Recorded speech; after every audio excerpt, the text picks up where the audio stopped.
ہر نبی جس کے پاس جا رہے ہیں وہ کہتا ہے اگر کوئی مدد کر سکتا ہے، اعلیٰ حضرت نے نہیں فرمایا آج لے ان سے مدد، آج پناہ مانگ ان سے، کل نہ مانے گے قیامت کو اگر مان گیا۔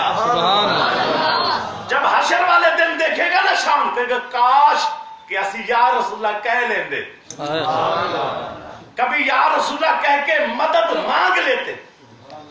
مسجدوں سے دیکھا ہے میں نے ان کو بٹاتے، مسجدوں کے اندر یا رسول اللہ لکھا ہے مٹا رہے ہوتے، پوچھا جاتا ہے کیوں کر رہے ہو؟ کہتے جی مدد تو اللہ کرتی، ادھر مدد سرکار کی طرف لکھ دی ہے، حضور مدد فرما رہے ہیں۔ دیکھ لو کس قدر ان کی خرابیاں ہیں، کیونکہ ٹائم ہوتا نہیں بندہ وہ کتابیں لائن کی دکھائی، ان کے بڑوں نے بھی کہا ہے کہ مدد کرتے ہیں۔ بتاؤں ایک واقعہ مدد کیسے کرتے ہیں۔ بندہ مر گیا، مولانا زکریا نے لکھا، تبلیغی نصاب میں لکھتا ہے، فضائل درود میں یہ واقعہ موجود ہے۔ بندہ گیا مر، شکل ہوگی سور کی، باپ بیٹا دونوں ساتھ تھے، باپ مرتا ہے، بیٹا شکل دیکھ کے پریشان ہو جاتا ہے، سفر میں ہے، اب کیا کرے؟ اتنی دیر میں اس نے کپڑا ڈالا ہے، کسی کو کہہ بھی نہیں سکتا آؤ میرے باپ کو جو ہے نا اس کا کوئی کام تمام کریں، اس کو جو ہے نا دفن کریں۔ شکل بگڑی پڑی ہے، پریشان ہے۔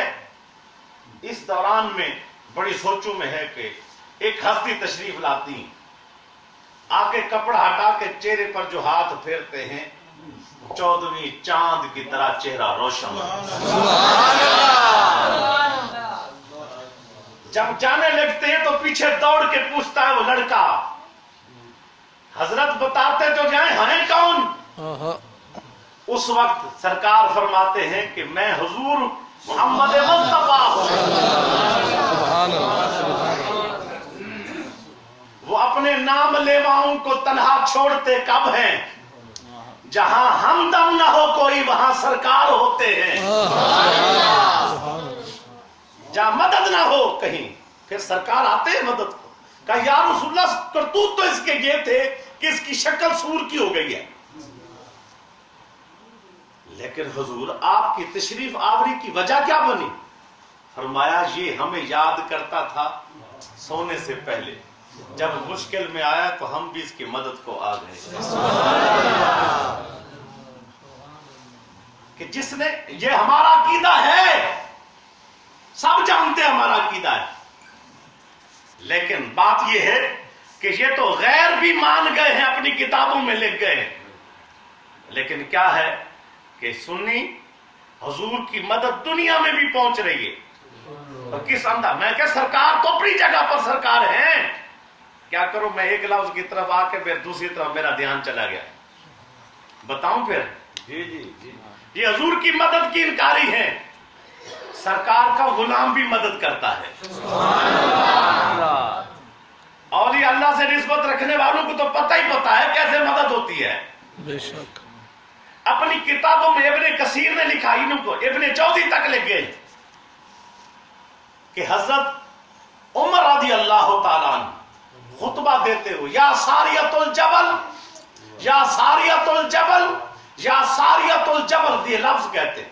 صحابہ نے پوچھا حضرت خطبہ جمعے کا دے رہے، جمعے کے خطبے کے اندر یہ لفظ تو آتا نہیں، حضرت ساریہ کا نام کبھی آیا نہیں ہے، آپ نے حضرت ساریہ کا نام کیوں لیا ہے؟